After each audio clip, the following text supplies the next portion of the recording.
get familiar. So if you don't know by now, then you should probably get familiar. எல்லாருக்கும் வணக்கம். Welcome back to Mallika Narayanan YouTube channel. இன்றைக்கி நம்ம என்ன பார்க்க போகிறோம்னா பன்னீர் சீஸ் ரோல் எப்படி செய்கிறதுன்னு. அதுக்கு தேவையான பொருட்கள் ஃபஸ்ட்டு ஒரு பேக்கெட் பன்னீர் எடுத்துக்கிட்டோம். அதில் வந்து பார்த்திங்கன்னா தேவையான அளவு சால்ட்டு, சில்லி பவுடர், அப்புறம் தந்தூரி மயோனீஸ், அப்புறம் ஆரிகானோ அதெல்லாம் போட்டு 15 மினிட்ஸ் ஊற வச்சுருக்கோம்.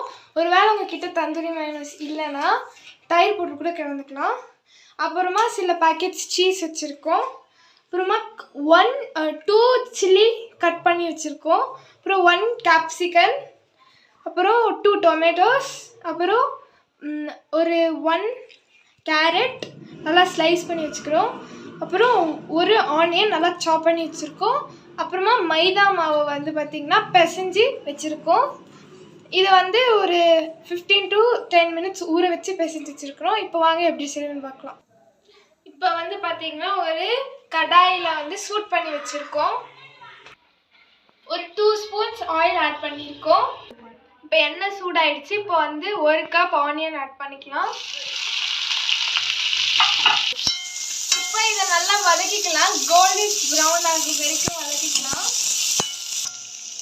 இப்போ பார்த்தீங்கன்னா லைட்டாக ஆனியன் வதக்கிடுச்சு. ஸோ ஒரு டீஸ்பூன் வந்து ஆரிகானோஸ் போட்டுக்கலாம் டேஸ்ட்டுக்கு. இப்போ ஆனியன் வதக்கிடுச்சு. இப்போ வந்து 1 கப் டொமேட்டோ ஆட் பண்ணிக்கலாம். இப்போ பார்த்தீங்கன்னா தக்காளி லைட்டாக வதங்கிடுச்சு. கொஞ்சமாக சால்ட் ஆட் பண்ணிக்கலாம். இப்போ வந்து பச்சை மிளகாய் ஆட் பண்ணிக்கலாம் கொஞ்சோண்டு. இப்போ வந்து கேரட் ஆட் பண்ணிக்கலாம். 1 கப் கேரட். இப்போ கேரட் வதங்கிடுச்சு. இப்போ கேப்சிகன் ஆட் பண்ணிக்கலாம். இப்போ பார்த்தீங்கன்னா இது நல்லா வதங்கிடுச்சு. இப்போ இது சைடாக எடுத்து வச்சுக்கோங்க. இப்போ நாங்கள் வந்து பார்த்திங்கன்னா ஒரு பேன் வந்து எடுத்து சூட் பண்ணி வச்சுருக்கோம். அதில் கொஞ்சமாக எண்ணெய் போட்டு இப்போ இதை சாட்டே பண்ண போகிறோம். சாட்டே பண்ணிக்கோங்க. இந்த மாதிரி சாட்டே பண்ணி எடுத்துக்கோங்க. இப்போ மிச்சம் இருக்கிற பன்னீருக்குலாம் இதே மாதிரி பண்ணி எடுத்துக்கோங்க. இப்போ வந்து பார்த்திங்கன்னா நம்மளோட பன்னீர் சீஸ் ரோலுக்கு வந்து பேஸ் தயார் பண்ணிக்கலாம். அதுக்கு வந்து பார்த்திங்கன்னா நம்ம ஆல்ரெடி மைதா மாவு பிசைஞ்சு வச்சதை இப்படி உருண்டை பிடிச்சிக்கிட்டு தேய்ச்சிட்டு இப்படி சுட்டுடலாம் வச்சுருக்கோம். இதில் நாங்கள் இப்போ வந்து நம்ம ஒரு பேன் எடுத்துக்கலாம். அது நல்லா சூடு பண்ணி நம்ம தேய்ச்ச அந்த பேஸை சுட்டு எடுத்துக்கலாம். இப்போ பேஸ் ரெடி ஆயிடுச்சு. இப்போ வந்து எல்லாத்தையும் ஒன்று சேர்த்துடலாம். இப்போ ஒரு ஸ்லைஸ் சீஸ் வச்சுக்கலாம். இப்போ இதை லைட்டாக மெல்ட் பண்ணிக்கோங்க. இப்போ சீஸ் மெல்ட் ஆகி இந்த மாதிரி நல்லா தடவிக்கோங்க. இப்போ கொஞ்சோண்டு தந்தூரி மயோனீஸ் ஆட் பண்ணிக்கலாம்.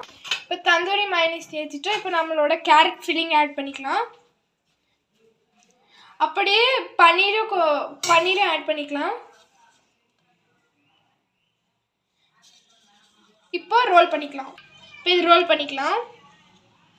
அவ்வளோதான் நம்மளோட டேஸ்டியான ரோல் ரெடி. அவ்வளோதான் நம்ம டேஸ்டியான ரோல் ரெடி ஆகிடுச்சு. மறக்காமல் லைக், ஷேர், சப்ஸ்கிரைப்